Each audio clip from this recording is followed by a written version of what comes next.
So guys welcome back to the channel. അപ്പോൾ ഞാനിവിടെ റോഷി പതിവ് പോലെ ഡെഡ്പൂൾ ആൻഡ് വോൾവറിൻ ടീമിൻ്റെ ഭാഗത്ത് നിന്ന് പുതിയൊരു പ്രൊമോ പുറത്ത് വന്നിട്ടുണ്ടായിരുന്നു. ഓരോ പ്രൊമോയിൽ കൂടെ ഓരോ ക്യാരക്ടേഴ്സിനെ റിവീൽ ചെയ്തുകൊണ്ട് പടത്തിൻ്റെ ഹൈപ്പ് നൈസായിട്ട് അവരിങ്ങനെ പീക്കാക്കിക്കൊണ്ടിരിക്കുകയാണ്. ഒരു സൈഡിൽ കൂടെ നൈസായിട്ട് മാർവൽ ഇങ്ങനെ പണിതുകൊണ്ടിരിക്കുന്ന സമയത്ത് മറ്റേ സൈഡിൽ കൂടെ തനതായ ശൈലിയിൽ നമ്മുടെ റയർ റെനോൾസും തന്നാൽ കഴിയുന്ന രീതിയിൽ ഓരോ ഐറ്റംസ് പുറത്തോട്ട് വിടുന്നുണ്ട്. സോ അതിനെക്കുറിച്ചെല്ലാം ആയിരിക്കും ഇന്നത്തെ വീഡിയോയിൽ നമ്മൾ പ്രധാനമായിട്ട് നോക്കാൻ പോകുന്നത്. അപ്പോൾ without waiting much let's talk about it. പ്രൊമോയുടെ തുടക്കത്തിൽ കാണിക്കുന്ന ഒരുപാട് സീനുകൾ നമ്മൾ ഇതിന് മുമ്പേ കണ്ടിട്ടുള്ള സീനുകൾ തന്നെയാണ്.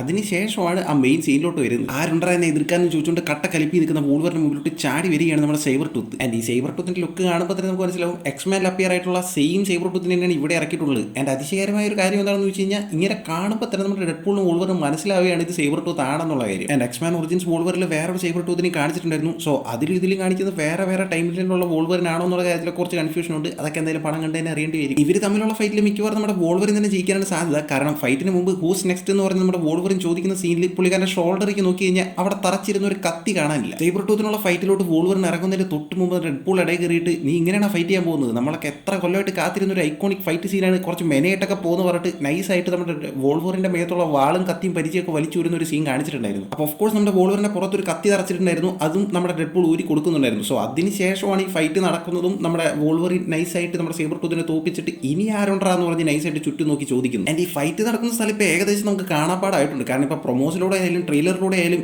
ഈ ഒരു സീനിലെ ഫൈറ്റുകളും പരിപാടികളും കുറേ അധികം നേരം നമ്മൾ കാണിച്ചു തന്നിട്ടുണ്ടായിരുന്നു. ഇതിന് ഡെഡ്പൂളും വോൾവറിനും കൂടെ ഉണ്ടാവുന്ന ഒരു ഫൈറ്റ് സീൻ പോലും ഇവിടെ വെച്ചാണ് ഉണ്ടാവുന്നത്. 20th സെഞ്ചുറി ഫോക്സിന്റെ ആ ഒരു ലോഗോ ഒക്കെ സൈഡിൽ പൊളിഞ്ഞ് കിടക്കുന്നത് കാണാം. സോ മേ ബി ഈ സ്ഥലം ഭയങ്കരധികം ഇമ്പോർട്ടൻ്റ് ആയിട്ടുള്ള ഒരുപാട് കാര്യങ്ങൾ സംഭവിക്കാൻ സാധ്യതയുള്ള ഒരു സ്ഥലമായിരിക്കണം. സോ ഫസ്റ്റ് ഹാഫിൽ ഒരുപാട് ഇമ്പോർട്ടൻറ്റ് സീക്വൻസുകളൊക്കെ ഇവിടെ വെച്ച് തന്നെ ആയിരിക്കും ഉണ്ടാവാനായിട്ട് സാധ്യതയുള്ളത്. സോ അതൊരു നല്ല കാര്യമാണ്. കാരണം പ്രൊമോഷനിലൂടെ കൂടുതൽ കാര്യങ്ങളൊന്നും പുറത്തു വിടാതെ ഈ ഒരു സ്ഥലത്തെ കാര്യങ്ങൾ മാത്രം പുറത്തു വിടുന്നത് എന്തായാലും ഒരു അടിപൊളി കാര്യമാണ്. ഇപ്പോഴും സെക്കൻഡ് ഹാഫ് പടത്തിന്റെ എന്താണെന്നുള്ളതൊരു മിസ്റ്ററി ആയിട്ട് തന്നെ നിൽക്കുന്നുണ്ട്. ഞാൻ ശ്രദ്ധിച്ച് നോക്കിക്കഴിഞ്ഞാൽ ഇവിടെ മൂൺ നൈറ്റ് സീരീസിൽ നമ്മൾ കണ്ടിട്ടുള്ള ഒരു വാൻ ഇവിടെ കിടക്കുന്നത് കാണാം. മൂൺ നൈറ്റും ഈ പടത്തിൽ ചെറിയൊരു ക്യാമിയോ പോലെ ഒരു വേരിയന്റ് ആയിട്ട് ഉണ്ടാവും എന്നുള്ള കാര്യം ഓൾമോസ്റ്റ് കൺഫേം ആയിട്ടുണ്ട്. സോ അതിന്റെ ഒരു റെഫറൻസ് ആയിരിക്കണം അത്. ഒരു സൈഡിൽ കൂടെ മാർവൽ ഇങ്ങനെ നൈസായിട്ട് ട്രെയിലറിൽ കൂടെയും പ്രൊമോ കൂടെയൊക്കെ ഇങ്ങനെ നൈസായിട്ട് ഓരോ ക്ലൂവും പരിപാടികളൊക്കെ തന്നുകൊണ്ടിരിക്കുന്ന സമയത്ത് എനിക്ക് എൻ്റെതായ വഴിയുണ്ടെന്ന് പറഞ്ഞിട്ട് റയാൻ റെനോൾസും ഒട്ടും മോശമാക്കുന്നില്ല. ഈ അടുത്ത് പുള്ളി ഒരു ഇൻസ്റ്റാഗ്രാം സ്റ്റോറി ഇട്ടിട്ടുണ്ടായിരുന്നു. അതിൽ പുള്ളി ഒരു തൊപ്പി വെച്ച് സാധാരണ രീതിയിൽ ഇങ്ങനെ ഇരിക്കുന്നതായിട്ട് കാണാം. ഇതിലിപ്പോൾ എന്തൊന്നും ഇത്ര പ്രത്യേകത എന്ന് ചോദിച്ചു കഴിഞ്ഞാൽ ആ തൊപ്പിയും കൊടുത്തിരിക്കുന്ന ഒരു ലോഗോ ആണ്. നമ്മുടെ അവഞ്ചേഴ്സിന്റെ ലോഗോയുടെ മേളിൽ കൂടെ മറ്റൊരു ഏന്ന് എഴുതിയിരിക്കുന്നത് കാണാൻ പറ്റും. സോ ഇത് അവഞ്ചേഴ്സ് അനാർക്കി എന്ന് പറഞ്ഞ ഒരു ടീമിന്റെ സിമ്പിളാണ്. എന്താണ് ഈ അവഞ്ചേഴ്സ് അനാർക്കി എന്ന് ചോദിച്ചു കഴിഞ്ഞാൽ ഒന്നുമില്ല, ആ പേരിൽ തന്നെ ഉണ്ട്. അതായത് നമ്മുടെ അവഞ്ചേഴ്സിന്റെ ഒരു ഐഡിയോളജിയും പരിപാടികളൊക്കെ ഉണ്ടല്ലോ, അതിന്റെ ഒരു സെയിം ഓപ്പോസിറ്റ് അല്ലെങ്കിൽ ഒരു മിറർ ഇമേജ് എന്നൊക്കെ പറയാൻ പറ്റുന്ന രീതിയിലുള്ള ഒരു ടീമാണ് ഈ അവഞ്ചേഴ്സ് അനാർക്കി. മേ ബി മറ്റൊരു ചാൻസ് ഉള്ളത് എന്താണെന്ന് വെച്ച് കഴിഞ്ഞാൽ ഡെഡ്പൂളും വോൾവറിനും കൂടി ഇവിടെ ഒരു ടീം ഉണ്ടാക്കുന്നുണ്ടല്ലോ. അതായത് ഇപ്പോൾ ബേബി ഡെഡ്പൂൾ, പിന്നെ നമ്മുടെ കിഡ് ഡെഡ്പൂൾ, പിന്നെ നമ്മുടെ ഡെഡ്പൂളിന്റെ ഫീമെയിൽ വെർഷൻ എന്നൊക്കെ പറഞ്ഞൊരു ചെറിയ ടീം അവിടെ ഫോം ചെയ്യുന്നുണ്ടല്ലോ. സോ